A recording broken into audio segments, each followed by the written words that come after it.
Assalamualaikum warahmatullahi wabarakatuh. Alhamdulillah, wassalatu wassalamu ala rasulillah. Segala puji dan puja kehadirat Allah subhanahu wa ta'ala, juga salawat dan taslim kepada Nabi besar Muhammad sallallahu alaihi wa ala alihi wa sahbihi wasallam. Saudaraku seiman, ketemu lagi dengan bahasan di luar kajian kitab tentang masalah akhlak adalah pondasi dasar Islam. Ada hal yang mendasar yang menyebabkan kenapa kita membahas masalah ini tentunya. Karena banyak di antara kaum muslimin melalaikan masalah ini. Mungkin banyak di antara mereka yang menjaga sholatnya, menjaga puasanya, menjaga zikirnya, membaca Al-Quran, berdoa, mungkin haji dan umrah bolak-balik. Dan banyak ibadah-ibadah yang lain dikerjakan. Tetapi mereka tidak peduli di satu sisi yang sebenarnya bisa menjadi penyebab hancurnya seluruh amal-amal tersebut. Yaitu masalah buruknya akhlak. Kita akan buka dengan hadis Nabi SAW yang tidak asing bagi teman-teman agar menjelaskan apa yang saya sampaikan di mukaddimah tadi. Hadis sahih, kata Nabi SAW, apakah kalian tahu siapa orang yang bangkrut? Atadruna manil muflis? Maka para sahabat mengatakan, man la dirham lahu wala dinar ya Rasulullah. Orang yang enggak punya dirham dan dinar. Atau bahasa penjelasannya, orang yang bisnis kemudian rugi. Duitnya semua hilang. Maka kata Nabi SAW, bukan itu. Al-muflisu man ya'ti yawmal qiyamah. Orang yang bangkrut yang sebenarnya yang datang pada hari kiamat. Perhatikan apa kata Nabi SAW. Membawa pahala solat, pahala puasa, bisolatin, bisiyamin, ya. Kemudian dia membawa pahala-pahala lainnya seperti ya, sedekah, ya. Banyak pahala-pahala yang dibawa oleh dia. Tapi apa yang terjadi teman-teman sekalian? Pahala itu sempurna karena semua dikerjakan dengan baik sama dia. Wa ya'ti wa qad syatama hadza. Tapi dari satu sisi dia pernah mencaci maki orang yang ini. Wa daraba hadza, memukul orang yang ini. Wa akala mala hadza, dan juga pernah memakan hartanya orang ini. Ini semua apa ini? Akhlak yang buruk. Ya. Jadi ternyata akhlak yang buruk itu bisa merusak semua ini. Apa yang terjadi? Maka orang-orang yang tadi dizalimi sama dia, dirusak citranya, diambil haknya, disakiti secara fisik, itu datang pada hari kiamat di mahkamah Allah yang maha adil. Gak ada sogokan. Gak ada lagi hal-hal yang bisa dilakukan untuk memenangkan orang zalim. Apakah manipulasi data, apakah referensi, rekomendasi dan segala macam. Maka mahkamah Allah adil. Inna Allah la yadhlimu mithqala dzarrah. Allah tidak akan mungkin menzalimi walaupun seperti biji sawi. Maka akan Allah datangkan orang yang dizalimi dengan keburukan akhlak orang yang banyak ibadah tadi, lalu diambil pahala dia, dibagi-bagi kepada orang tersebut sesuai dengan kadar yang Allah tentukan. Tapi akhir hadis ini menarik, karena kata Nabi SAW, diberikanlah pahala kepada orang-orang ini. Apa yang terjadi teman-teman sekalian? Sempat Nabi SAW mengatakan, fa'in faniyat hasanatu, kalau sudah dibagi-bagi ternyata habis semua pahalanya. Berarti menandakan pembayaran keburukan akhlak kepada orang lain ini itu sangat besar. Karena kan tadi waktu awal disebutkan pahala sholat yang lengkap, pahala puasa, pahala sedekah, pahala ibadah semua dibatangkan sama dia. Ini kan ibadah-ibadah yang besar-besar semua pahalanya. Tapi Nabi SAW sebutkan, perhatikan orang yang pernah dipukul, orang yang pernah diambil haknya, ya, orang yang pernah dirusak citranya. Jadi yang umum kita tahu lah ya. Gosip, ghibah, fitnah, ya. Kemudian manipulasi data, mengambil haknya ahli waris dan segala macam, atau mengambil yang bukan haknya dari kantor, tempat pekerjaan, itu semuanya yang sudah semua kita tahu, korupsi, mencuri dan segala macam. Ya. Apa yang terjadi? Ternyata ini teman-teman sudah cukup untuk menghabiskan semua pahala-pahala ibadah dia. Sekian tahun dia sholat, habis. Sekian tahun dia puasa, sekian tahun dia haji dan umroh, sekian kali dia haji dan umroh, sekian tahun dia berzikir, berdoa, habis semua. Karena Nabi SAW kasih Tidak mungkin ada penjelasan ini kecuali memang menggambarkan tentang besarnya dosa terhadap orang-orang yang berbuat keburukan ini atau akhlak yang buruk. Apa kata Nabi SAW? Kalau habis pahala-pahala mereka, pahala-pahala dia dibagikan pada mereka, dan masih ada yang nuntut lagi atau belum cukup sesuai dengan kadar yang Allah tentukan, ya, ukhidha min sayyi'atihim, diambil dosa-dosanya orang-orang ini, ya zinanya, ya membunuhnya, ya ribanya, ya segala macam, ulkiya ilaih, dibebankan pada dia. Bayangkan, seluruh pahala dia habis, lalu kemudian dia tidak pernah melakukan dosa, dibebankan pada dia. Dia yang harus menggantikan, dihukum terhadap dosa-dosa tersebut. Fa'ulkiya finnar, maka dengan itu dia dilemparkan dalam api neraka. Abada ma bainal masyriq wal maghrib, lebih jauh daripada jarak timur dan barat. Ini mukaddimah pembukaan kita, teman-teman sekalian. Bagaimana kita memahami bahwasanya perlu seseorang muslim menetapkan bahwasanya pondasi dasar agamanya akhlak yang mulia.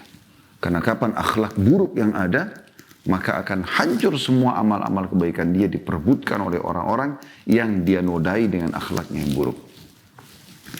Kita akan coba teman-teman sekalian melihat seperti apa sih yang disampaikan oleh para ulama tentang akhlak itu.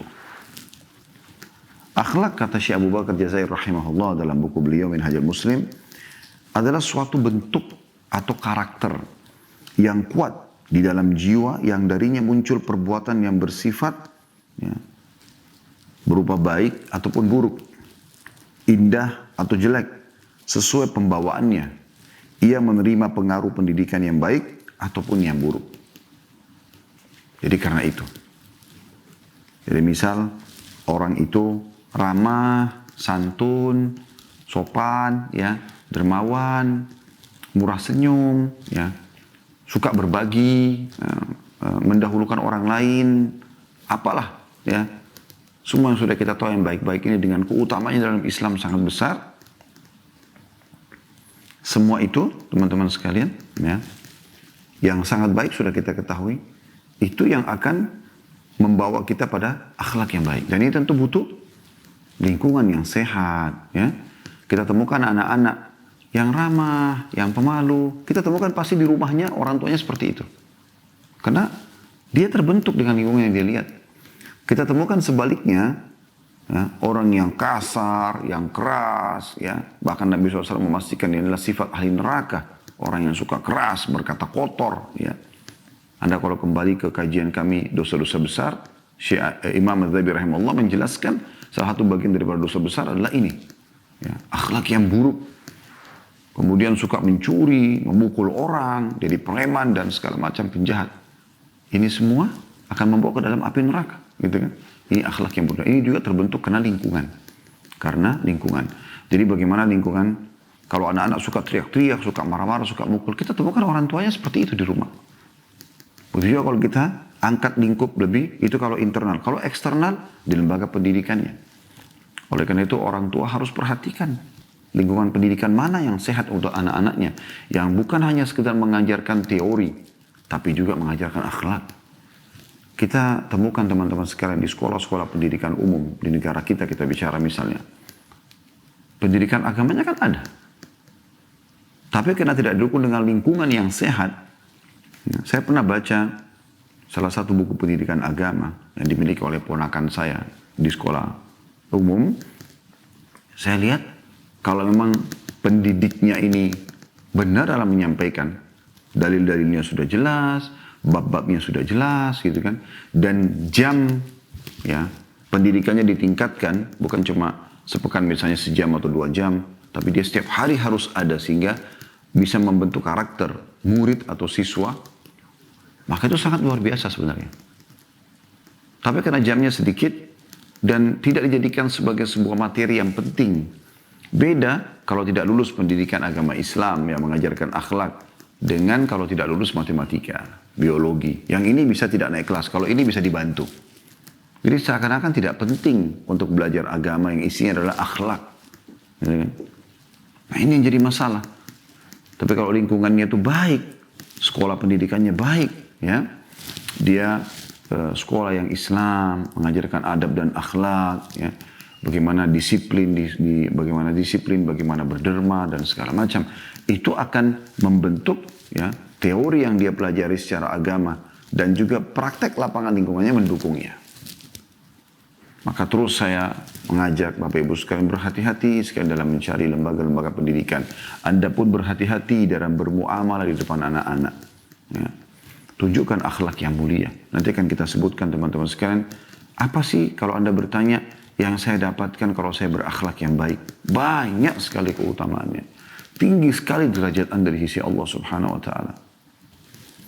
Lalu Syekh Abu Bakar mengatakan rahimahullah, bila bentuk di dalam jiwa ini dididik tegas, mengutamakan kemuliaan dan kebenaran, cinta kebaikan, gemar berbuat baik, dilatih mencintai keindahan, ya, membenci keburukan sehingga menjadi wataknya, maka keluarlah darinya perbuatan-perbuatan yang indah dengan mudah tanpa keterpaksaan.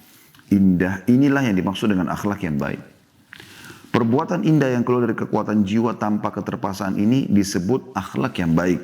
Seperti kemurahan hati, lemah lembut, sabar, teguh, mulia, berani, adil. Ya. Kemudian akhlak-akhlak yang lainnya yang menyempurnakan jiwa seseorang. Begitu juga jika ditelantarkan, tidak disentuh oleh pendidikan yang memadai atau tidak dibantu untuk menumbuhkan unsur-unsur kebaikannya yang tersembunyi di dalam jiwa atau bahkan dididik dengan pendidikan yang buruk sehingga kejelekan menjadi kegemarannya, ya, kebaikan menjadi kebenciannya dan omongan serta perbuatan tercelah mengalir tanpa merasa terpaksa, maka jiwa yang demikian disebut dengan akhlak yang buruk. Perkataan dan perbuatan tercela yang keluar darinya disebut akhlak tercela. Seperti ingkar janji, khianat, dusta, putus asa, tamak, kasar, ya, kemarah, mudah emosi, kekejian, berkata kotor, dan seterusnya yang disebut dengan akhlak yang buruk. Kata beliau dari sini Islam menjadi penyeru pada akhlak yang baik dan mengajak kepada pendidikan akhlak di kalangan muslimin, menumbuhkannya di dalam jiwa mereka dan menilai keimanan seseorang dengan kemuliaan akhlaknya. Ya. Allah Subhanahu wa Ta'ala memuji Nabi-Nya Muhammad sallallahu alaihi wasallam. Apa yang dipuji? Kata Allah Subhanahu wa Ta'ala dalam surah Al-Qalam ayat 4, A'udzu billahi minasyaitonir rajim wa innaka la'ala khuluqin 'azim. Sesungguhnya hai Muhammad kau benar-benar berbudi pekerti yang luhur. Itu luar biasa. Allah Subhanahu wa Ta'ala memuji Nabi-Nya Muhammad sallallahu alaihi wasallam. Allah Subhanahu wa Ta'ala memerintahkan agar berakhlak mulia dalam surah Fussilat ayat 34. A'udzu billahi minasyaitonir rajim. Idfa' billati hiya ahsanu fa idzal ladzi bainaka wa bainahu adawatun ka'annahu waliyyun hamim. Tolaklah kejahatan itu dengan cara yang baik. Jangan orang gunjing, kita balas dengan gunjing. Jangan orang emosi, kita balas dengan emosi. Jangan orang mencuri, kita balas dengan mencuri. Jangan orang menggibah, kita juga balas dengan memfitnah, kita balas dengan memfitnah. Memukul dengan dipukul, dan seterusnya. Keburukan dengan keburukan, tapi balas dengan kebaikan, kata Allah. Maka bisa saja tiba-tiba, orang yang antara kamu dengan dia ada permusuhan seolah-olah menjadi teman yang setia. Abdullah bin Abbas radhiyallahu anhu pernah pakai baju bagus gitu. Kemudian beliau jalan. Entah dari mana orang ini tiba-tiba muncul.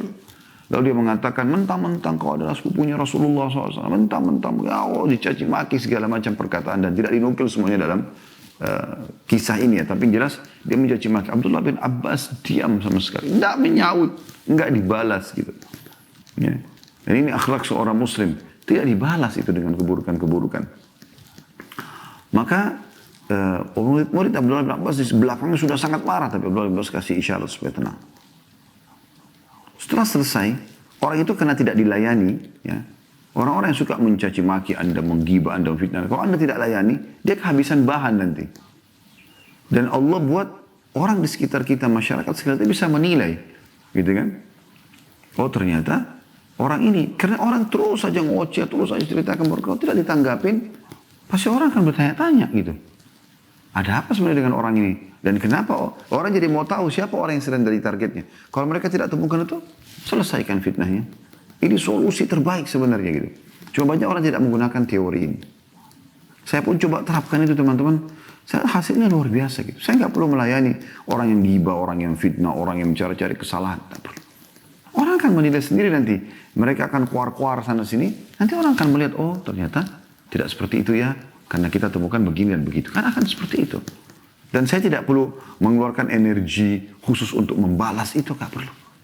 Seperti itu. Jadi ada solusi dalam Islam sebenarnya.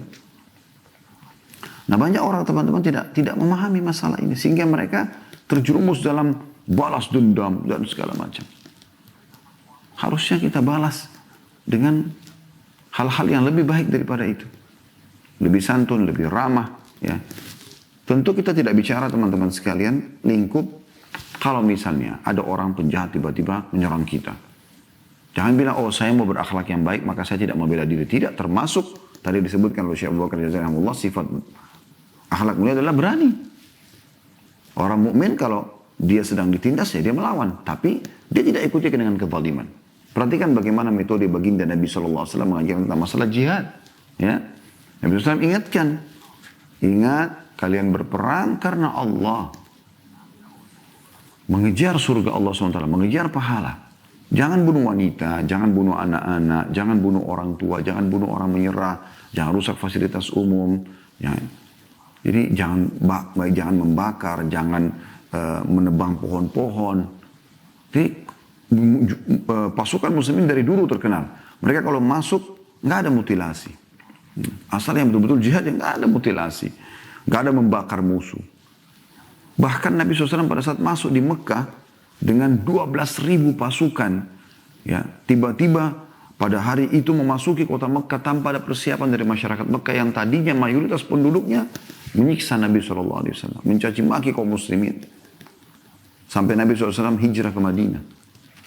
Luar biasa satu kota ini. Maka ada seorang sahabat nyeletuk mengatakan, hari ini hari pembalasan, hari ini hari pembantaian. Kata Nabi SAW, bukan. Hari ini justru hari kasih sayang. Hari ini adalah ahli ya, kedermawanan, akhlak yang mulia. Maka Nabi SAW mengumpulkan orang-orang Quraisy dekat Bukit Safa. Kemudian beliau mengatakan, wahai Quraisy, kira-kira menurut kalian, apa yang akan saya lakukan? Quraisy tahu, pasukan sebesar ini 12.000 orang, semuanya bersenjata lengkap, semuanya ahli perang. Pengalaman peperangan sahabat luar biasa. Dari mulai Badr tahun 2 Hijriah, ada Uhud, ada Khaybar, ada Khandaq, ya, perang Ahzab. Ada Bani Mustaliq, ada banyak peperangan-peperangan yang dihadapi oleh para sahabat. Belum Sariyah-Sariyah, pasukan-pasukan kecil yang sering diutus oleh Nabi SAW. Mereka sangat pengalaman dalam masalah peperangan. Kalau pasukan selain muslimin, ini udah habis dibantai. Perempuan mereka diperkosa dan segala macam hal. Harta dirampas. Orang-orang Quraisy ketakutan, tahu benar nih bagaimana mereka dulu jahat dengan Nabi SAW. Maka mereka mengatakan, hai Muhammad, engkau adalah orang yang berakhlak mulia, engkau adalah orang yang baik, kami punya hubungan kerabat denganmu, dan segala macam puji-pujilah. Nabi SAW kemudian mengatakan, semua tradisi jahiliyah kalian di kakiku. Syirik kepada Allah, menyembah patung, segala macam hal, itu tidak ada. Dan pergilah, kalian semua bebas. Rumah-rumah mereka, harta mereka pun semua tidak ada yang diambil oleh pasukan muslimin. Sama sekali. Akhlak yang luar biasa. Sehingga membuat mayoritas penduduk Mekah masuk Islam pada saat itu. Kalau seandainya terjadi pembantaian dan segala macam, apa yang akan terjadi kira-kira pada saat itu? Mau nggak mau tetap ada bibit kebencian dan bisa saja terjadi pembentukan kelompok-kelompok untuk menyerang muslimin setelah mereka berkuasa pun. Tapi tujuan Nabi SAW bukan itu, bagaimana agama mulia ini diterima oleh manusia. Waktu Nabi SAW, makanya Allah SWT memuji dalam surah Al-Qalam tadi. Sungguh kau memiliki akhlak yang mulia. Beliau pergi di Mekah ditolak dakwanya.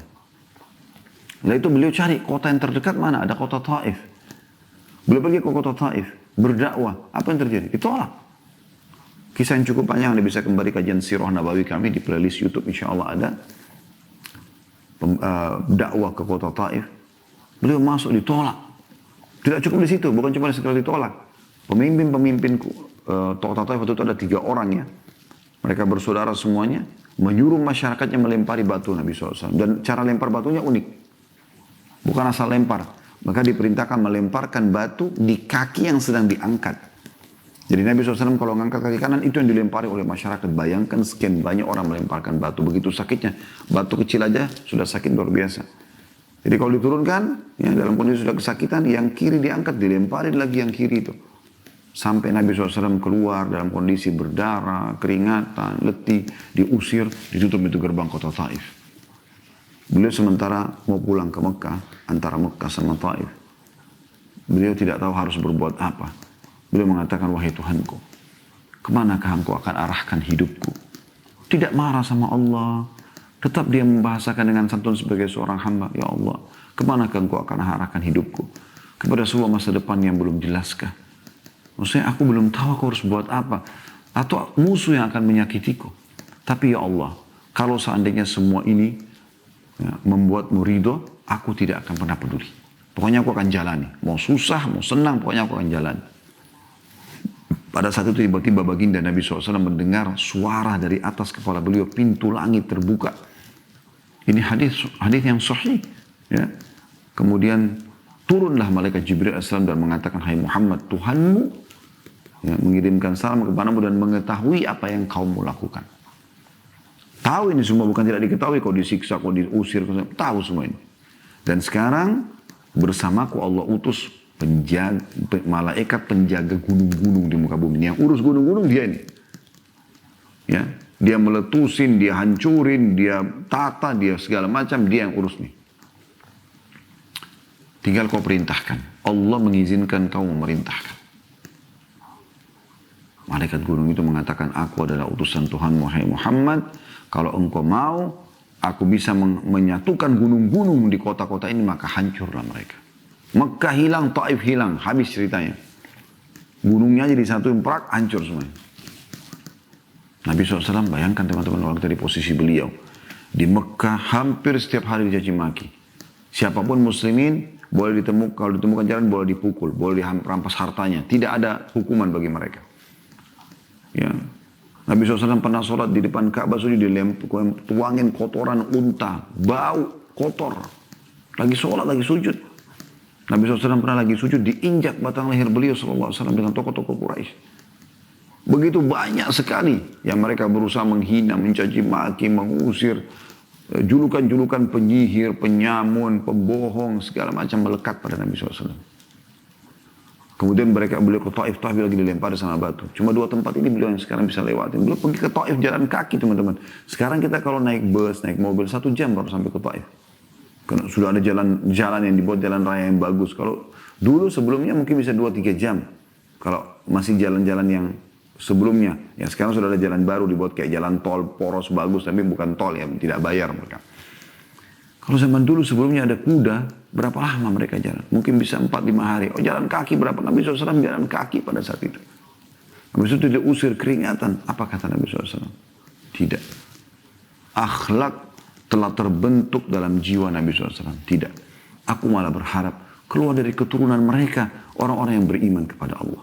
Bayangkan teman-teman di Mekah dari Al-As bin Wa'il, penghina Islam, pembenci Nabi SAW, keluar Amr bin As radhiyallahu anhu. Amr bin As orang yang pada saat masuk Islam, ya, mulai masuk Islam sudah mulai langsung bergerak dengan kepintaran dia, dengan kecerdasan, dengan strategi perangnya. Langsung Nabi SAW menobatkan menjadi pemimpin perang. Di dalam pasukan pada saat itu, ada Abu Bakar, ada Umar, ada Uthman, ada Ali, ada orang-orang yang senior lebih dulu masuk Islam. Tapi Amr bin As diangkat jadi pimpinan perang karena dia tahu strategi perang. Dipercayakan. Sampai beliau menjadi gubernur di zaman Umar bin Khattab di Mesir, dan dengan ide beliau lah Mesir akhirnya terbuka. Lahir dari orang yang pembenci Islam, anak-anak yang luar biasa. Karena Nabi SAW membalas dengan akhlak yang mulia. Udah, ini bapaknya gak bisa beriman. Anak-anaknya semoga Allah kasih hidayah. Keluar dari Abu Jahal, Fir'aunnya umat ini. Ikrimah bin Abi Jahal radhiyallahu anhu. Orang yang beriman. Luar biasa. Yang mati syahid dalam Islam. Ya. Orang yang datang kepada Nabi SAW sambil menangis mengatakan, ya Rasulullah. Gitu kan. Saya akan berinfak. Semua harta yang saya miliki ini sejumlah yang pernah saya infakkan pada saat masa sama ayah saya yang telah memerangi Anda dan Islam. Beliau setiap baca Quran menangis. Teteskan air mata mengatakan, ini perkataan Tuhanku yang aku lalaikan selama ini. Terus beliau beriman. Ini hasil dari pembalasan Nabi SAW di sini, tanda kutip yang baik. Ya, luar biasa gitu. Dan banyak sekali Abu Sufyan yang tadinya benci Islam sama Hindun istrinya yang masyhur, Hindun yang membelah dadanya Hamzah di Uhud, beriman di pembebasan kota Mekah. Dan lahir dari keturunan mereka ada Muawiyah bin Abi Sufyan radhiyallahu anhu, penulis wahyu. Ya, penulis wahyu. Dan juga menjadi gubernur di zaman Umar bin Khattab 20 tahun. Di zamannya Umar, zamannya Uthman. Menjadi gubernur di zamannya Ali radhiyallahu anhu ajma'in. Tiga generasi khalifah belum menjadi gubernur 20 tahun. Dan setelah Ali bin Abi Thalib belum menjadi khalifah, ya, 20 tahun, jadi 40 tahun memimpin. Sampai negeri Syam aman, makmur, muslimun aman dan seterusnya. Walaupun ada beberapa perselisihan di awal-awal hidup beliau, tapi itu urusan dia sama Allah SWT. Tapi ada lahir seperti ini. Dan cukup banyak tokoh-tokoh di Mekah seperti itu. Begitu juga dari Taif. Siapa yang tidak kenal teman-teman Abdurrahman ibn Sakhr radhiyallahu anhu. Julukannya Abu Hurairah. Perawi hadis yang paling banyak dari suku Daus, dari kota Taif yang tadinya hampir saja dihancurkan. Menjadi perawi hadis yang paling banyak. Mayoritas hadis yang sekarang muslimin amalkan, saya dan Bapak Ibu amalkan adalah diriwayatkan oleh beliau radhiyallahu anhu. Dari orang Taif. Lihat bagaimana akhlak yang mulia. Makanya Allah Subhanahu wa taala memastikan, memerintahkan nabinya SAW untuk menyampaikan hadis yang sahih. Ya, hadis ini diriwayatkan Bukhari, Ahmad, ya. Dan juga yang lain-lain. Sabda beliau, innama bu'ithtu liutammima makarimal akhlak. Dalam riwayat lain, salihal akhlak. Artinya, sesungguhnya aku diutus hanya untuk menyempurnakan akhlak yang mulia. Memang aku datang ini untuk itu, untuk akhlak. Ya. Dalam riwayat yang lain dikatakan, salihal akhlak artinya akhlak yang terbaik. Itu milik umat Islam. Kita diperintahkan untuk itu. Ya. Akhlak teman-teman sekalian. Budi pekerti. Saya pribadi teman-teman, alhamdulillah bangga sekali menjadi warga Indonesia. Negara kita yang tercinta ini semoga Allah jaga keamanannya, rezekinya, dan Allah mudahkan kita semuanya untuk kembali ke jalannya. Dan juga Allah SWT lunasi utang negara ini dengan semudah-mudahnya. Allah lahirkan generasi-generasi muda emas dari kaum muslimin yang benar-benar menjunjung tinggi Islam, akhlak yang mulia. Ya, bagaimana mereka menjadi sosok-sosok Muhammad sallallahu alaihi wasallam tentunya. Artinya sosok Nabi SAW ada pada diri mereka. Para wanita-wanita semoga ada diri pada mereka sosok-sosok Aisyah, Hafsah, Sofiyah, Maimunah, Ummu Salamah, Sauda, Zainab radhiyallahu anhum ajma'in, istri-istri Nabi SAW yang merupakan ummahatil mu'minin. Para da'i bersabarlah dalam menyampaikan ini. Bersabar. Banyak orang subhanallah yang bisa sadar dalam 1-2 hadis. Tapi banyak orang mungkin setelah 10 kali, 20 kali, 30 kali, 100 kali mendengarkan baru dia mau amalkan. Baru dia tersentuh. Bukan mustahil. Saya berapa kali menemukan di lapangan subhanallah. Ada orang beberapa tahun yang lalu bertemu dengan saya dengan wajah yang sinis. Dengan rokoknya di ruangan yang ber-AC. Tapi saya tetap menghadapi dengan biasa saja. Saya membahasakan dengan bahasa-bahasa yang santun. Subhanallah, saya kaget melihat beberapa waktu yang lalu perubahan yang total. Wajah yang bercahaya, tersenyum, udah mulai ke masjid. Perubahan terjadi. Sabar akhi dan ukhti dalam menyampaikan agama Allah. Tunjukkan akhlak-akhlak yang mulia. Saya lihat banyak teman-teman da'i di medsos emosional. Pada saat menemukan sebuah informasi dibalas dengan emosional. Sabar akhi dan ukhti. Telah sabar para nabi-nabi bersama Nabi Muhammad SAW. Allah SWT menyuruh Nabi Muhammad SAW, "Hasbir kama sabar ulul azmi minar rusul." Sabarlah Muhammad sebagaimana telah sabar rasul-rasul pilihan sebelummu.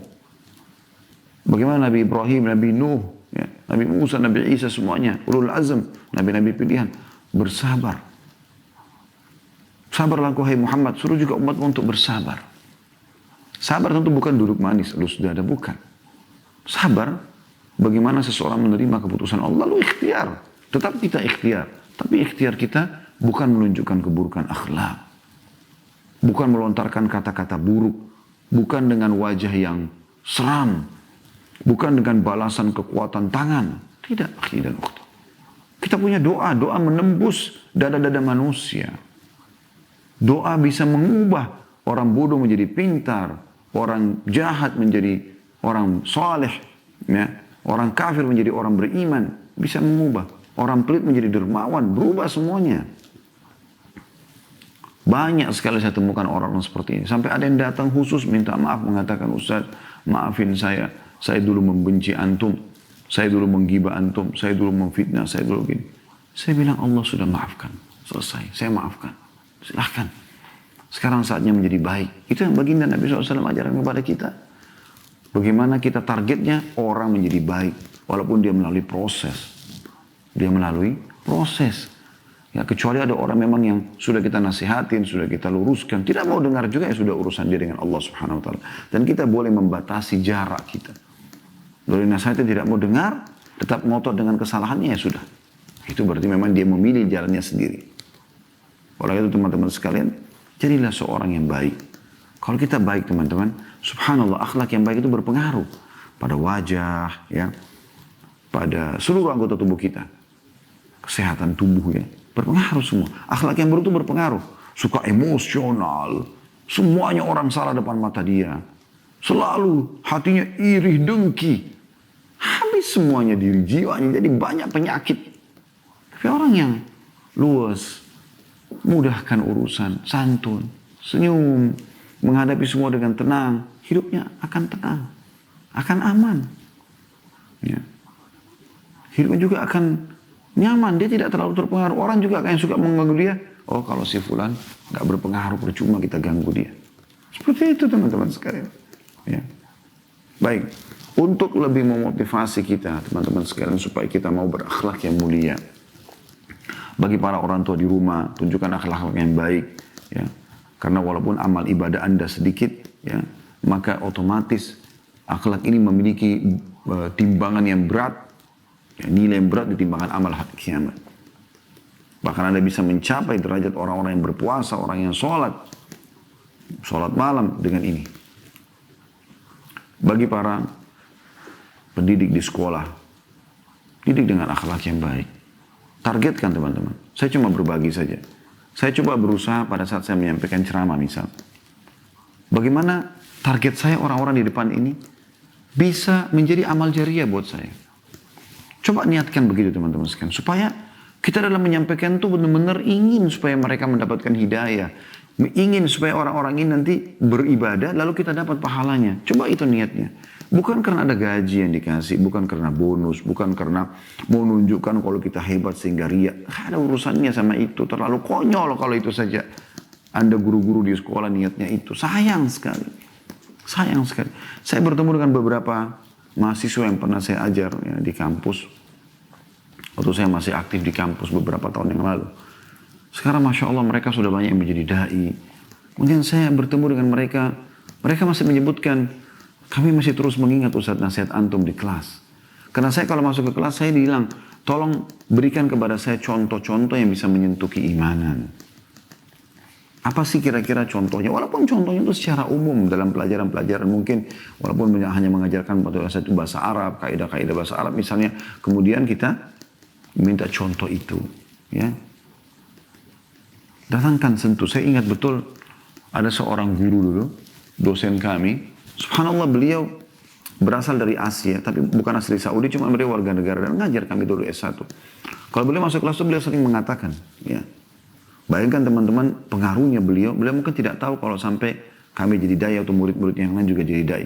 Bahkan beliau mungkin tidak pernah berpikir akan saya sampaikan ke metode seperti ini. Tapi saya ingat benar, beliau mengatakan, saya butuh contoh keimanan, akhi. Berikan kepada saya contoh keimanan. Ya, jadi saya menyebutkan tentang keutamaan Abu Bakar. Bukan hanya keutamaan, biasa saja mengatakan, oh Abu Bakar itu suka bersedekah, ini hadisnya. Bukan.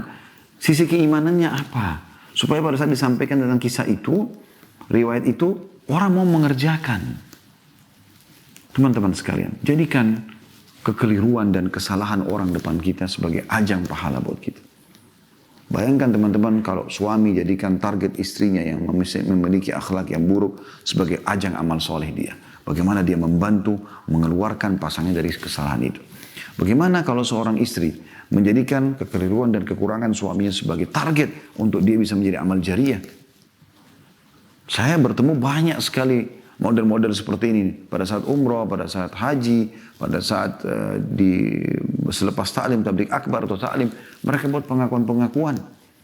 Ada seorang bapak datang kepada saya mengatakan, Ustaz, saya berubah karena istri saya ini, kebetulan umroh sama kami, karena istri saya ini.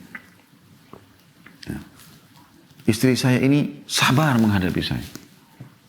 Terus dia cerita panjang lebar, itu saya masih dengar musik, saya masih jauh dari agama. Lalu istri saya ini dia bilang sering bawa MP3, pada saat itu masih pakai MP3 ya, karena kisah berapa tahun yang lalu. Waktu itu MP4 pun belum keluar, masih MP3 pada saat itu. Kemudian dia bilang, sering dia mengatakan pada saya, kita dengar ceramah yuk, dengan sabar, dengan lembut istrinya, bukan dengan marah-marah. Dia bilang, saya awalnya tolak, sudahlah kamu terlalu alim segala macam gitu, tapi tetap istri saya sabar. Sampai pernah dia mengatakan di mobil, bagaimana kalau selama perjalanan, setengah kamu dengarkan apa yang kau dengar, setengah dengarkan ceramah sama saya, supaya sama-sama adil. Karena tidak merasa dihardik, dia bilang, maka saya pun lakukan. Tapi karena itu sering terjadi, lama-lama saya tersentuh juga. Saya jadi mulai tersentuh karena ceramah tentang surga, tentang neraka, tentang amal-amal saleh. Dan kebetulan waktu itu istrinya membawa tentang ceramah-ceramah kami ya. Dia putar sama dia. Lama-lama saya tinggalkan musik, dia bilang. Lama-lama saya berubah. Sekarang suaminya lebih fanatik daripada istrinya. Sampai dia yang suruh istrinya pakai cadar, dia yang luar biasa fanatik, belajar agama, bertanya sana sini. Sabar akhi dan ukhti, sabar. Ada seorang ibu konsultasi juga tentang masalah suaminya. Suaminya selingkuh, suaminya berhubungan sama beberapa wanita. Akhirnya mereka ribut, bertengkar. Tanya kepada saya sarannya. Saya bilang, saya juga lagi belajar. Tapi kalau mau dengar saran saya, sabar, ini ujian ibu. Jadi jadikan itu sebagai ajang kesempatan amal saleh. Perbanyak istighfar sebagai bahan introspeksi diri, muhasabah. Kemudian, ya, kalau boleh lengkapkan dengan salat taubat. Dan selanjutnya, coba ya untuk doakan dia secara khusus. Sebutkan namanya. Ya Allah, berikan hidayah suamiku. Ya Allah, berikan hidayah istriku. Ya Allah, tolong berikan hidayah anak-anakku. Gitu. Tapi saya bilang pada ibu berdoa, berikan hidayah. Sebutkan nama suami ibu. Dan selanjutnya, coba duduk. Dengan niat bukan ribut. Berikan penjelasan. Berhubungan haram ini, berhubungan seperti ini hukumnya haram dalam Islam. Nanti akan begini dan begitu, efeknya dosa akan begini dan begitu. Ada potongan ceramah, dengarkan. Coba apa yang bisa saya lakukan, saya bantu. Supaya bisa keluar dari kemelut itu. Apa masalahnya? Kenapa masih berhubungan dengan wanita-wanita haram? Apa masalahnya? Ada sesuatu yang kurang dari saya? Apa yang disukai? Biarkan saya lakukan selama saya halal gitu kan. Misalnya pakaian kah, minyak wangi kah, dan segala macam. Bantu dia, gitu. Rangkul dia. Gunakan aja orang-orang pihak ketiga yang mungkin bisa didengar, pamannya kah. Mungkin kalau dia sudah punya anak dewasa, ajak supaya ngobrol sama dia. Semoga dengan upaya kita memperbaiki, Allah berikan kesadaran dalam hatinya, ternyata orang-orang sekitarnya menyayangi dia. Bukan memusuhinya. Daripada, sebenarnya sama saja sih, targetnya adalah membuat dia keluar dari permasalahannya. Tapi ada orang dengan cara marah-marah, minta cerai dan segala macam. Terus setelah itu, status janda, status duda. Habis itu, anak-anak bagaimana? Terus kemudian nikah lagi sama orang lain. Terus sama orang lain juga kira-kira gak ada cobaannya. Akan ada cobaannya. Kecuali memang orang ini buruk sekali akhlaknya. Sering kedukun, sudah dinasehatin, gak mau dengar. Ya. Jangan, gak boleh, haram. Gak mau tetap saja. Atau dia membuat masalah-masalah yang sudah berulang kali dinasehatin. Ya, kita sudah coba upaya. Dia, iya, baik, terus berubah, terus kembali lagi. Begitu terus. Dan akhirnya kita pikir ini akan menghabiskan umur kita. Boleh kita ikhtiar, sholat istikharah. Tinggalkan. Kita baru membangun rumah tangga yang baru. Tapi jangan teman-teman sebelum ada ikhtiar. Sebelum ada upaya sudah langsung main tinggalkan saja. Nah itu yang dimaksudkan tadi. Ya. Jadi harus diperhatikan teman-teman sekalian. Perhatikan baik-baik masalah ini. Coba renungi teman-teman sekalian firman Allah Subhanahu wa taala dalam surah Al-Imran ya 133 sampai 134. Allah menyuruh kita mengejar surga, segera beramal saleh ya. Buat yang wajib dan sunnah, tinggalkan yang haram dan makruh ya, walaupun makruh tinggalkan. A'udzu billahi minasyaitonir rajim. Wasari'u ila magfiratin min rabbikum. Bergegas kalian pada pengampunan Tuhan kalian. Wa jannatin, dan surga. Arduhas samawati wal ard, luasnya seluas langit dan bumi. Uiddat lil muttaqin, dijanjikan hanya untuk orang-orang yang bertakwa, orang yang patuh kepada Allah, orang yang mau jadi orang baik. Enak kok menjadi orang baik itu, enak sekali. Enak teman-teman, yang tutur katanya santun, mukanya suka senyum, ramah, dermawan, bakti sama orang tua, jujur, amanah, segala macam lah, ya, yang baik-baik semuanya. Itu enak mau jadi orang begitu. Orang suka bermuamalah sama kita. Allah pun memberikan pahala yang besar. Dan orang tidak suka kok secara alami Allah. Orang yang kasar, suka mencuri, menggibah, menggunjing, manipulasi. Orang tidak suka. Kecuali memang orang yang sealam dengan dia memang maunya begitu. Tapi fitrahnya orang tidak suka. Ya. Lalu kemudian Allah mengatakan sifat orang beriman apa? Alladzina yunfikuna fis sarra'i wad dharra. Ini sifat yang pertama orang muttaqin. Orang-orang yang bertakwa, orang yang patuh. Yang Allah sebutkan dalam surah Al-Imran 133 sampai 134. Yang akan masuk ke dalam surga Allah. Orang yang suka berinfak. Dermawan. Suka berbagi. Terus saja. Bagi dia kalau ada sepotong roti kayaknya nggak nyaman kalau dia cuma makan sendiri. Bagi. Ya, Abdullah bin Umar radhiyallahu anhu bersedekah walaupun sehari cuma sebutir bawang. Uwais Al-Qarni rahimahullah, seorang ulama tabi'in yang masyhur, orang tabi'in yang paling afdal kata Nabi SAW dalam sebuah riwayat. Ya, terkenal dengan suka sekali dalam akhlaknya baik. Dia miskin Ustaz, teman-teman sekalian. Dia kalau pungutin sisa makanan orang, dirapiin sama dia supaya tata seperti bagus lagi, dihangatin, lalu dia bagi dua, diberikan untuk dia. Dia konsumsi dan diberikan kepada orang miskin yang lainnya. Jadi bersedekah itu tidak harus tunggu kaya. Apa yang kita bisa.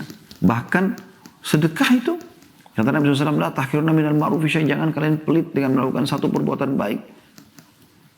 Walaupun kau bertemu dengan saudaramu dengan wajah yang berseri-seri, senyum. Akhlak ini luar biasa. Lalu yang kedua, kata sifatnya kata Allah SWT, wal kadhiminal ghaidha. Kadhimil ghaidh, teman-teman, adalah orang yang bisa menahan emosi pada saat dia benar. Ini penting. Jadi mampu melampiaskan karena punya power, karena punya kebenaran, data-data segala macam. Tapi kadhimul ghaidh, dia tahan itu.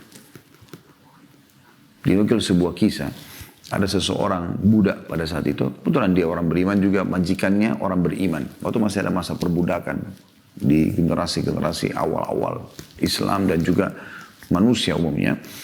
Ya sini, kebetulan majikannya juga seorang yang saleh. Dia melayani majikannya dengan membawa marak, ya, kuah kari yang panas untuk dihidangkan buat majikannya sama tamunya. Dengan hikmah Allah SWT, kakinya kesentuh karpet, kelipat kakinya seperti orang kadang-kadang tidak disentuh, tumpah lah. Dan subhanallah tumpah semua marak atau kari yang panas ke tubuh tuannya. Anda ketetes beberapa tetes air panas saja Anda mungkin bisa marah. Perhatikan bagaimana ini. Tumpah semua ke badan tuannya. Dan dia tahu tuannya akan marah. Spontan subhanallah dia mengatakan, wahai Tuan, Allah subhanahu wa ta'ala berfirman. Begitu tuannya yang lagi mau marah tadi, kena marak, panas, dia berdiri. Lalu dia mengatakan, budaknya mengatakan Allah berfirman. Dia langsung tenangkan diri dan dia mengatakan, bacalah. Lalu dia mengatakan, dibaca ayat ini. Ya. Wal kadhiminal ghaidh. Dan orang yang menahan emosinya. Tuannya tahu betul. Ghaidh ini adalah emosi yang bisa ditampiaskan karena punya power. Wal kadhiminal ghaidh. Wal afina 'anil nas. Tuannya mengatakan, saya akan kadhimul ghaidh, saya akan tahan emosi saya. Kata dia, belum selesai Tuhan. Allah masih melanjutkan mengatakan wal afina 'anil nas. Dan ini sifat yang ketiga. Allah katakan dalam Al-Imran tadi. Dan orang yang suka memaafkan orang lain. Kata tuannya, saya sudah maafkan kamu.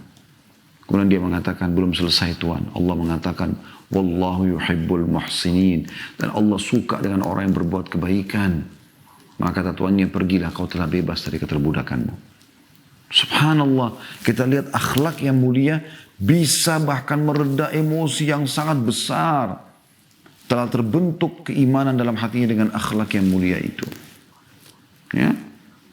Jadi selain suka berinfak, dalam keadaan sembunyi-sembunyi ataupun terang-terangan, ya, dalam keadaan lapang ataupun sempit, kemudian bisa menahan emosi pada saat dia bisa lampiaskan. Lalu Allah katakan yang ketiga, wal afina anin nas, orang yang suka memaafkan orang lain. Maafkan.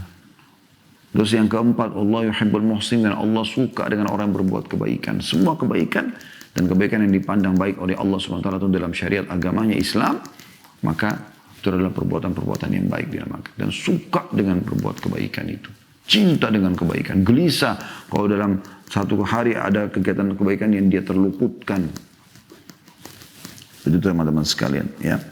Jadi ini luar biasa bagaimana ya penyampaiannya. Sekarang teman-teman sekalian, kita coba masuk dulu kepada keutamaan-keutamaan akhlak. Jadi kalau teman-teman mau rajin berbuat ibadah, ya, maka saran kami, coba Anda baca tentang keutamaan ibadah itu sendiri.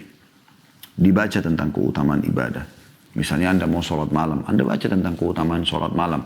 Supaya ada dorongan, karena wahyu itu bicara dengan hati manusia. Akan ada perintah dari hati yang merupakan raja di tubuh kita ini, ke seluruh anggota tubuh kita untuk melaksanakan itu.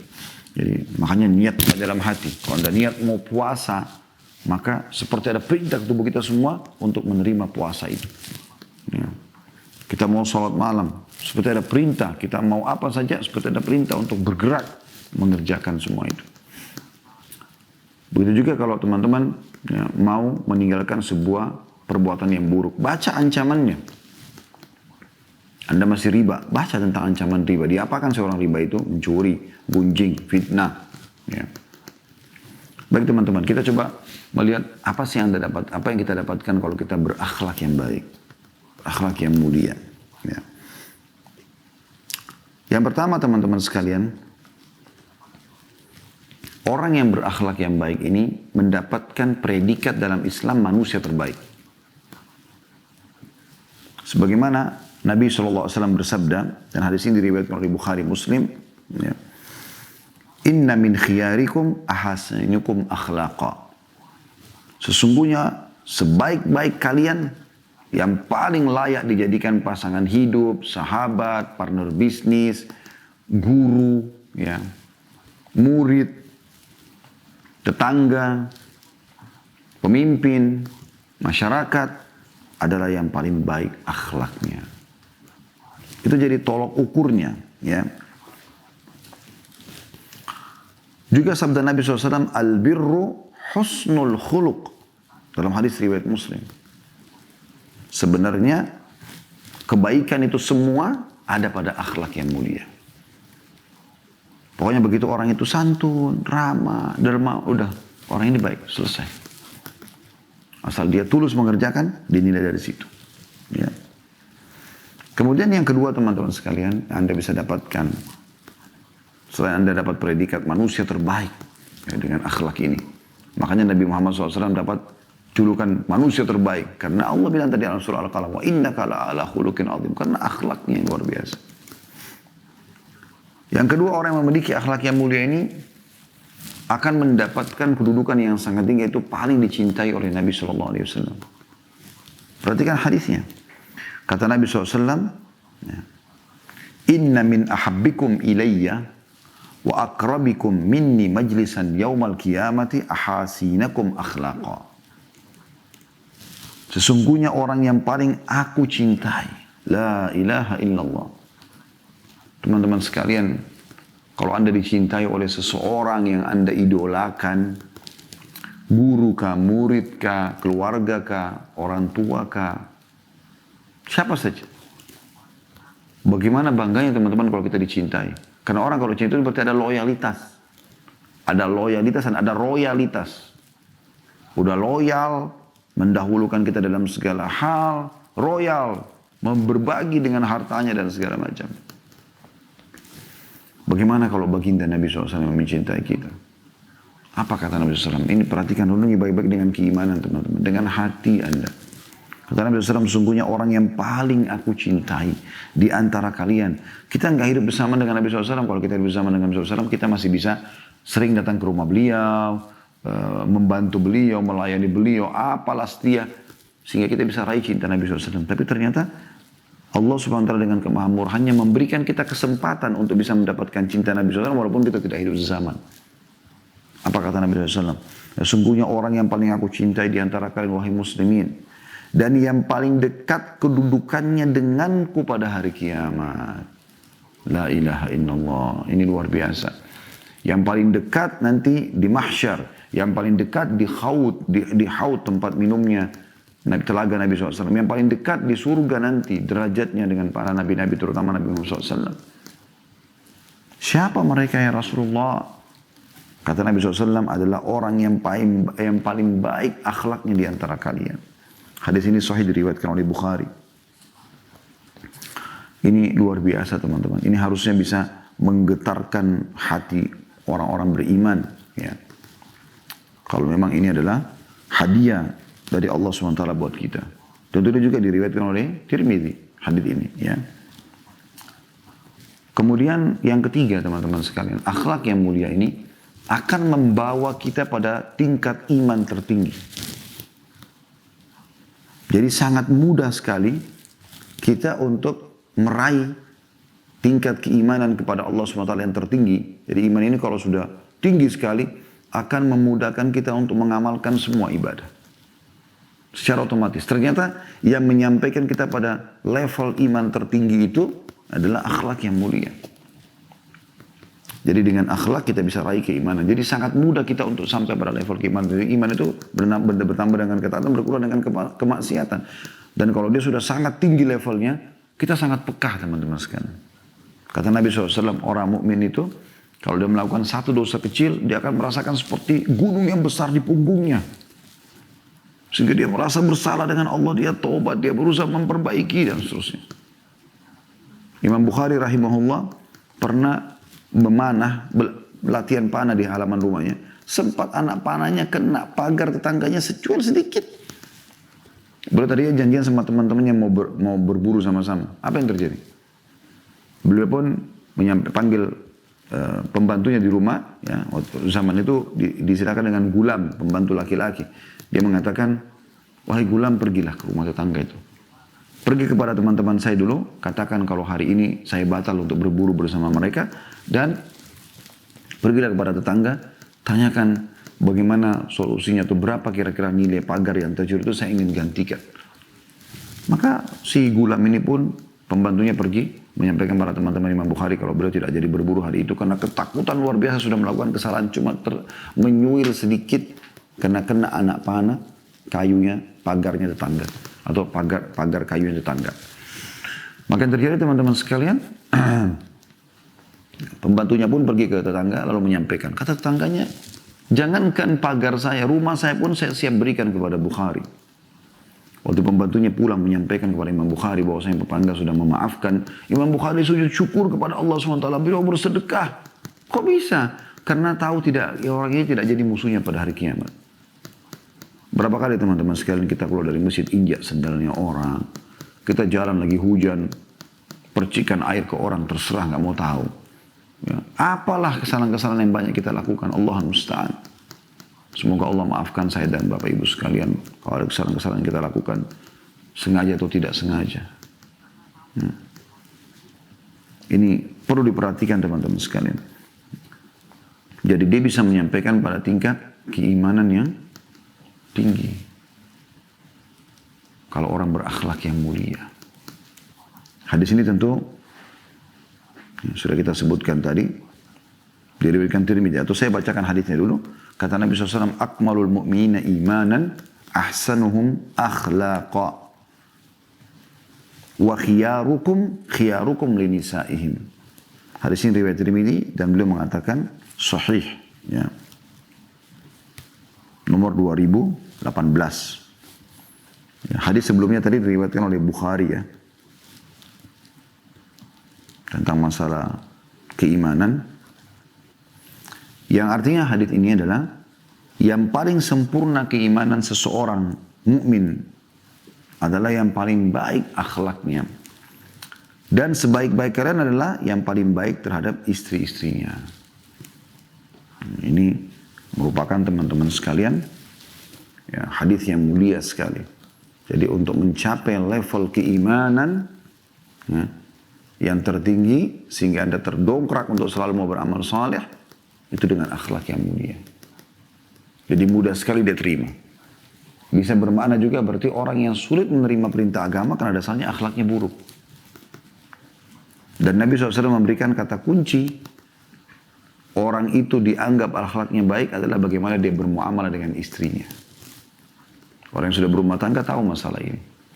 Bagaimana istri dengan banyak kebutuhannya segala macam ya. Kadang-kadang ada perubahan hormon karena haid, karena nifas atau karena hamil. Kemudian memancing emosi suaminya. Tapi suami-suami yang berakhlak mulia tahu bagaimana bermuamalah. Tahu bagaimana bermuamalah. Karena mereka tahu itu adalah tolok ukur. Kalau seorang suami mau ditahu baik atau tidak orang ini, bukan ditanya teman kerjanya. Bukan bawahannya. Ya. Karena dia bisa menjaga wibawanya di luar sana. Tapi tanya orang terdekat sama dia, tetangga bantalnya, istrinya. Waktu ditanya kepada Ummul Mukminin Aisyah radhiyallahu anha dalam hadis Bukhari Muslim, "Kaifa kana khuluqun Nabi sallallahu alaihi wasallam?" Bagaimana sebenarnya akhlaknya Nabi SAW? Jadi para sahabat tahu kalau di luar Nabi SAW senyum, ramah, dermawan, segala macam. Tapi di rumah gimana nih? Kita belum tahu dalam rumah seperti apa. Banyak kan laki-laki begitu. Luar biasa wibawa yang di luar. Senyumnya, baiknya, ramah. Tapi begitu di luar, beda. Nah begitu dalam rumah beda. Apa jawaban Aisyah radhiyallahu anha Ummul Mukminin yang mulia? Kana khuluqul Quran. Saking udah nggak tahu harus menggambarkan bagaimana akhlaknya Nabi SAW. Beliau cuma mengatakan akhlaknya Nabi Al-Quran. Bagaimana kau lihat Quran? Sempurna. Hukum-hukum segala macam kebaikan dalamnya ada. Begitulah Nabi SAW. Seperti Al-Quran yang sedang berjalan. Ya. Berapa banyak suami kalau ngobrol sama temannya. Santun, ramah, apa kabar, baik, apa segala macam. Oh luar biasa. Kalau temannya datang dari luar negeri lama nggak telepon. Mana aja, saya sudah lama ini kangen juga nih nggak ngobrol gitu-gitu. Tapi kalau sama istrinya, mana teh saya? Mana makanan? Kenapa kau nggak cuci? Kenapa nggak begini? Akhi, tenangkan dia. Ya, tenangkan dia. Bicara dengan baik dan santun. Kita kalau terbiasa ramah dan santun akan membuat pasangan kita malu juga sendiri nanti. Ya kan? Itu juga dengan istri. Berapa banyak ini? Istri yang di luar biasa. Sama teman-temannya royal, sama teman-temannya loyal. Wah kalau telepon, dari mana aja lu lama ini gak ketemu apa segala macam. Ngobrol yang luar biasa.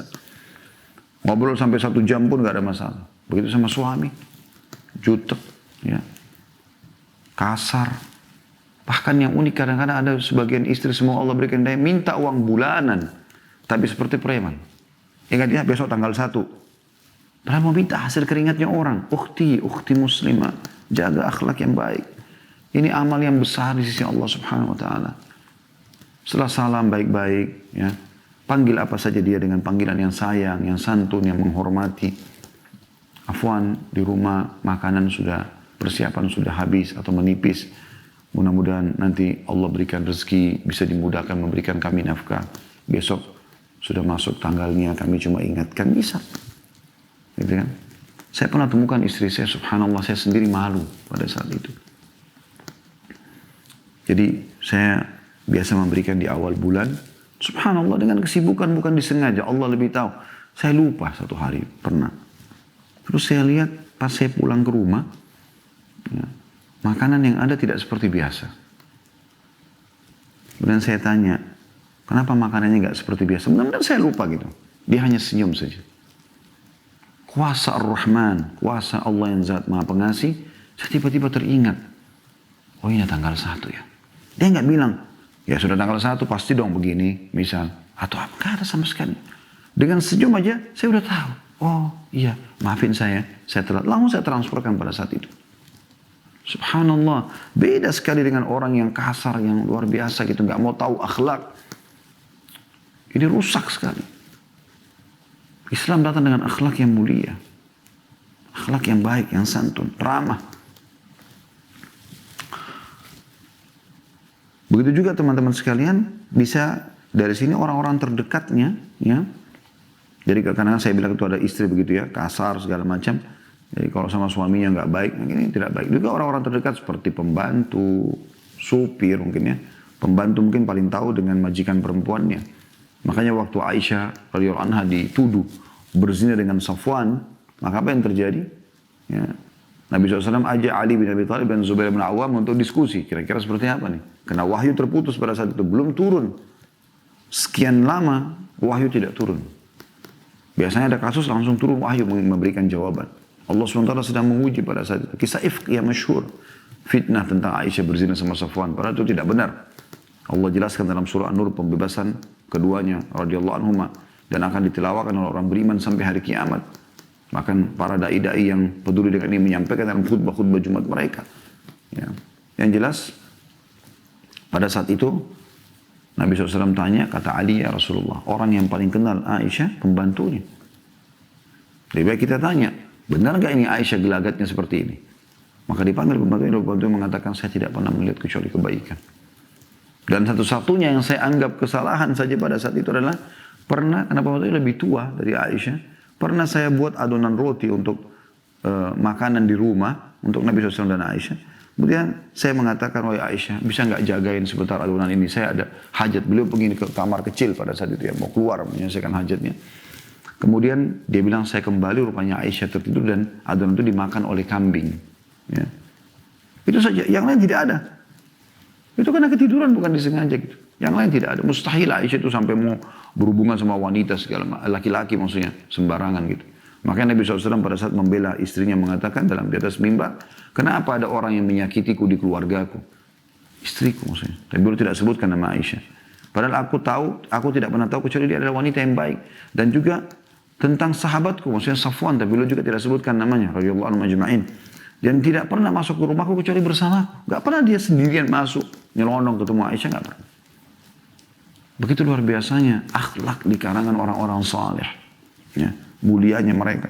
Sekarang orang nyelonong-nyelonong masuk rumahnya orang sembarangan. Suaminya nggak ada, duduk ngobrol sama istrinya orang. Mana rasa malunya? Akhi, kalau tidak ada teman antum, jangan masuk ke rumah itu. Duduk ngobrol, minum kopi sama-sama. Ngobrol, akhirnya terjadi perselingkuhan. Wa'alaikumsalam. Ada juga perempuan tidak tahu malu. Supel sama semua laki-laki. Subhanallah, mana akhlak yang mulia? Gak ada rasa malu, nanti kita akan sebutkan. Itu adalah bagian daripada agama kita. Ya. Keutamaan selanjutnya yang keempat adalah bahwasanya akhlak mulia itu adalah ya, pondasi dasar agama. Dan ini judul kita sebenarnya. Dinukil dari perkataan Nabi SAW yang masyhur, hadits Hasan riwayat Ibnu Majah. Inna likulli dinin khuluqa. Wa inna khuluqal islamil haya. Sesungguhnya bagi setiap agama ada akhlak yang menonjol. Dan akhlak yang paling menonjol dalam Islam adalah malu.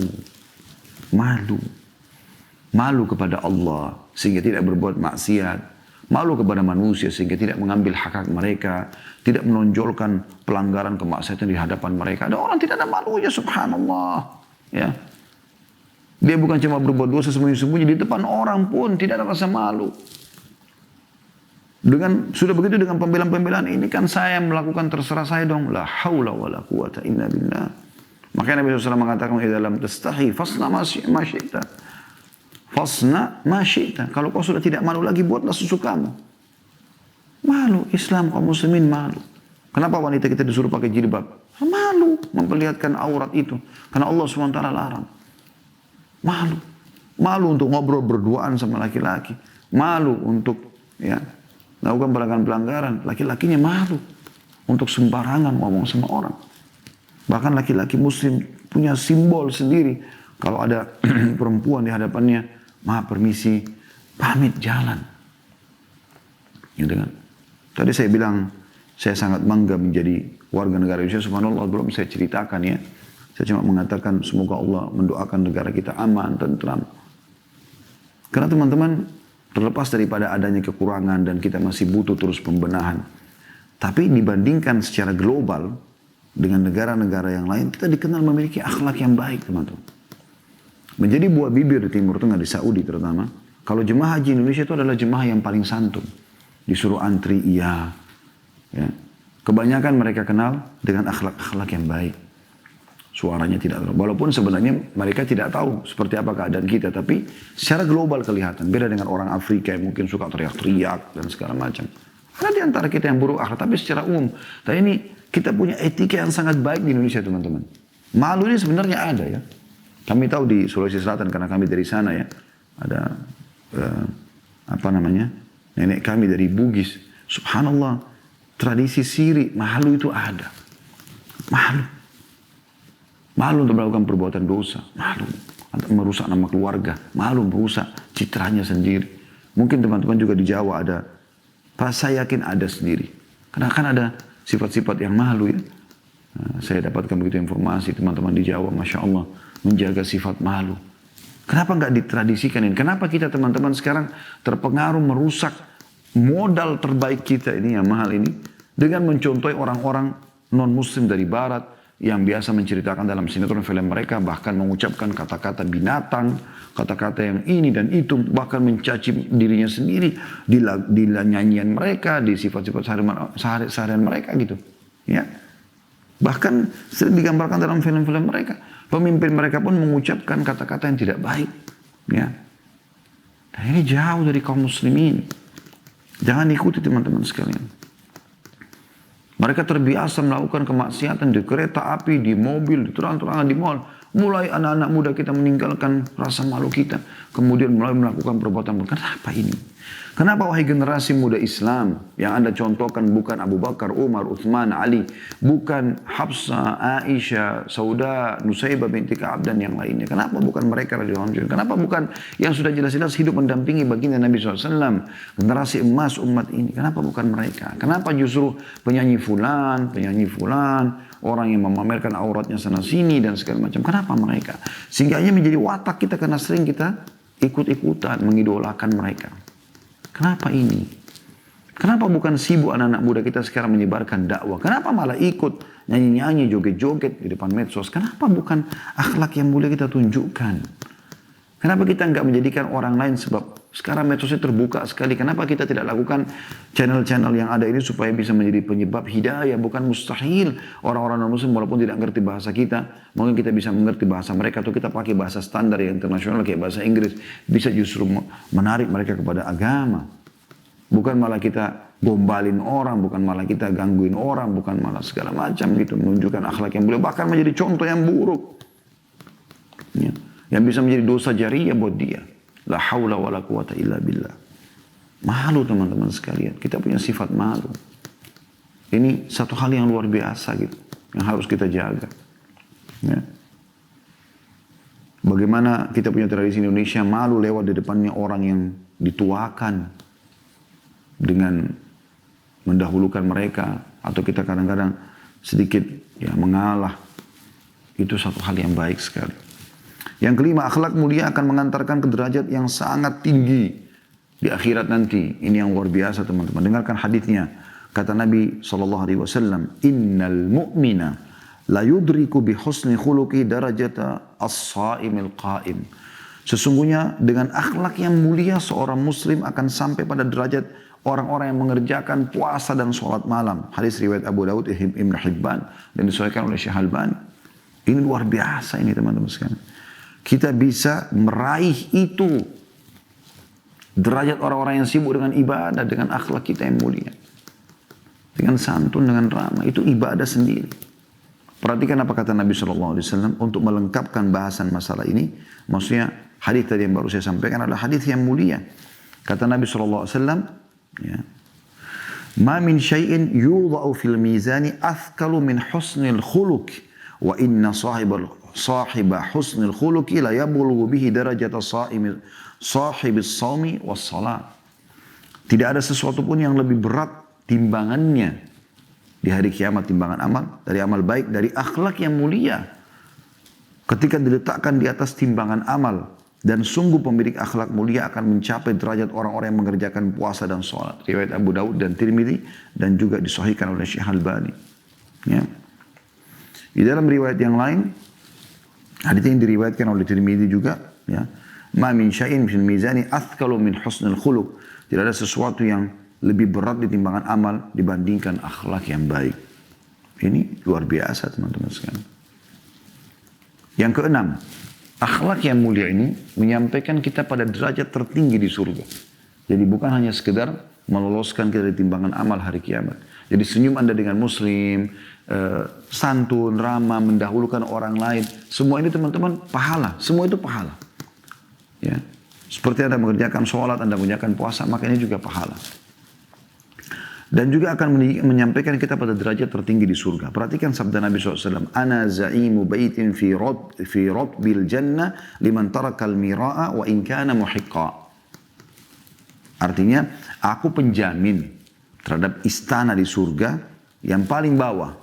Derajat-derajat dibagi 3 oleh Nabi SAW. Yang paling bawah, kita punya istana di satu camp, istana orang-orang di situ juga, bagi orang-orang yang meninggalkan perdebatan walaupun dia benar. Kalau kita jelaskan, orang itu tetap ngotot padahal dia salah. Sudah kita jelaskan argumentasi, kita tidak mau dengar, ya sudah kita tinggalkan. Itu dapat istana sendiri di surga. Kemudian kata Nabi SAW, wa baitin fi wasatil jannah liman tarakal kediba wa in kana mazihan. Dan istana di tengah-tengah surga bagi orang yang meninggalkan kedustaan walaupun bercanda. Bercanda aja nggak boleh bohong dalam Islam. Semuanya kejujuran. Bercanda aja nggak boleh bohong.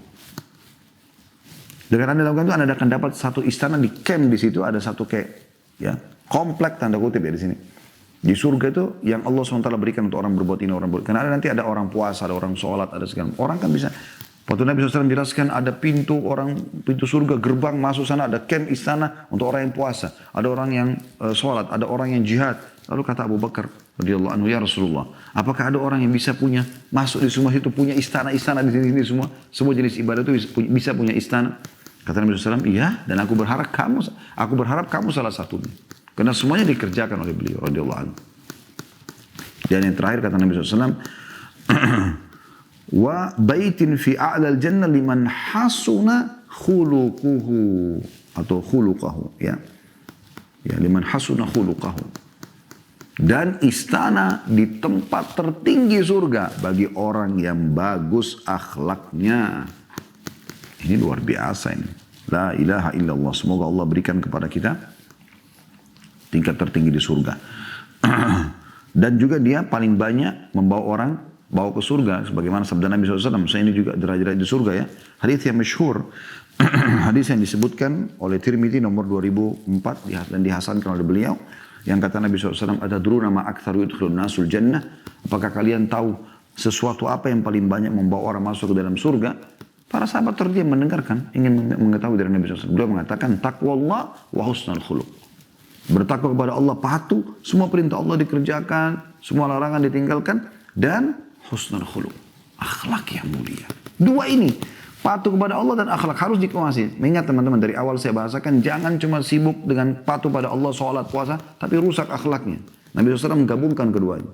Ya, jadi dia sudah bertakwa dan akhlak yang baik. Kemudian Nabi SAW juga menjelaskan setelah itu. Atadruna ma aktsaru yudkhilun nasun nar. Apakah kalian tahu sebaliknya perbuatan apa yang paling banyak, sesuatu apa yang paling banyak membawa orang masuk dalam api neraka? Tadi yang paling banyak membawa dalam surga kita sudah tahu. Takwa kepada Allah dan akhlak yang baik. Lalu yang paling banyak membawa orang masuk ke dalam neraka apa? Sahabat terdiam. Kata Nabi SAW. Al-fammu wal farj. Mulut seseorang nih. Perusak akhlak. Ngomong sembarangan. Kasar. Segala macam. Wah. Mulutnya sudah sumpah, rampah sana sini yang tidak jelas. Ngomong jorok. Ya. Dan kemaluan yang disalahgunakan. Dua-duanya. Paling bawa masuk orang dalam api neraka. Na'udzubillah. Ya. Kemudian teman-teman sekalian kita akan tutup setelah menyebutkan tadi keutamaan-keutamaan itu dengan pendapat salafus saleh tentang masalah akhlak yang baik. Setelah ini insya Allah kita buka pertanyaan. Al-Hasan Basri rahimahullah berkata, akhlak yang baik adalah bermuka manis, bersungguh-sungguh dalam berderma, ikhlas, dan menahan diri sehingga engkau menahan diri agar engkau tidak mengganggu orang lain. Jadi beliau mengatakan sering senyum, ramah, ya, kemudian ikhlas dalam memberi, kemudian juga tidak mengganggu orang lain. Abdullah bin Mubarak rahimahullah seorang ulama tabi'in juga berkata, akhlak yang baik terdiri dari 3 hal. Ini kan menurut beliau-beliau ya. Beliau mengatakan yang pertama menjauhi yang haram. Sebenarnya Allah haramkan jauh, itu berarti akhlak yang baik. Orang ini hati-hati sekali tidak mau berbuat yang salah. Yang menurut Allah salah ya. Yang kedua mencari yang halal. Sibuk hanya makan, memberi keluarganya. Ya, yang halal saja. Dan yang ketiga, berlapang hati kepada keluarga. Dalam arti kata, suka ya memberikan yang terbaik buat keluarganya. Itu juga ada pendapat ulama-ulama yang seperti ada yang mengatakan akhlak yang baik adalah dekat dengan manusia dan asing terhadap perselisihan mereka. Jadi yang dia tahu adalah dia kenang kebaikan saja, dia nggak mau yang buruk-buruk gitu kan. Kapan di dalam satu majelis bicara yang enak-enak, yang baik maka dia ikut. Kalau enggak gitu. Ya. Begitu juga ada yang mengatakan menahan diri dari mengganggu orang mukmin dan membela orang-orang mukmin. Ini pendapat yang diangkat oleh Syekh Abu Bakar Jazair rahimahullah. Juga ada yang mengatakan akhlak yang baik adalah jika kamu tidak memiliki kepentingan selain Allah subhanahu wa ta'ala. Kata beliau. Jadi sekian banyak. Kalau Syekh Abu Bakar Jazair rahimahullah luar biasa. Beliau kemudian merincikan setelah menyebutkan keutamaan akhlak ini. Saya cuma baca secara garis besar. Dan ini insya Allah sudah kita pernah bedah ya. Cuma hari ini memang lebih dalam kita membahas masalah akhlak dengan beberapa tambahan. Kalau dalam buku beliau menyebutkan dan merincikan tentang akhlak-akhlak itu. Ya. Jadi beliau mengatakan setelah menjelaskan pendapat salaf tadi tentang masalah akhlak dan keutamaannya. Beliau mengatakan ya, mulai menyebutkan akhlak itu adalah yang pertama sabar dan tahan ujian. Kemudian termasuk akhlak yang mulia adalah tawakal kepada Allah. Kemudian termasuk juga akhlak yang mulia adalah mengutamakan orang lain dan cinta kebaikan. Ini semua setiap akhlak ini disebutkan rincian dalilnya. Kalau saya bacakan mungkin akan sangat panjang. Teman-teman bisa kembali ke playlist. Cari kajian Minhajul Muslim insya Allah di Khalid Basalam Official. Anda akan temukan setiap pasal itu sudah kita jelaskan dengan dalil-dalilnya. Itu pasal pertama tentang masalah sabar ini. Tentu pasal pertama menjelaskan keutamaan akhlak. Pasal kedua beliau mengatakan sabar dan tahan uji. Pasal ketiga adalah pembahasan tentang akhlak bertawakal kepada Allah dan bersandar pada diri sendiri. Maksudnya setelah tawakal kepada Allah dan dia terus mengerjakan, berusaha tidak selalu bergantung pada orang lain. Pasal keempat mengutamakan orang lain dan cinta kebaikan. Pasal kelima adalah adil. Ya. Kemudian pasal keenam kasih sayang. Ya. Pasal ketujuh tentang malu. Pasal kedelapan ya, tentang masalah jujur, ya, berbuat baik secara umum beliau mengatakan. Terus pasal ke-9-nya baru akhlak jujur dan benar gitu. Kemudian pasal ke-10 dermawan dan murah hati. Pasal ke-11 tawadhu, ya, merendah hati dan menjauhi sifat sombong. Kemudian beliau menjelaskan akhlak-akhlak yang buruk setelah itu. Di pasal ke-12-nya ya, beliau gabungkan semuanya tapi dibuat sub-sub judul. Kezaliman, iri dengki, menipu, riya, ujub, lemah dan malas. Ya. Tentu ini ijtihad beliau, tentu masih banyak yang lainnya. Seperti bohong, ghibah, fitnah, semua yang buruk-buruk ini. Dan secara fitrah sebenarnya teman-teman sekalian kita nggak suka dengan yang buruk-buruk ini. Allah buat kita nggak suka dan kita suka dengan yang baik-baik. Seperti itu kurang lebih. Allahu a'lam.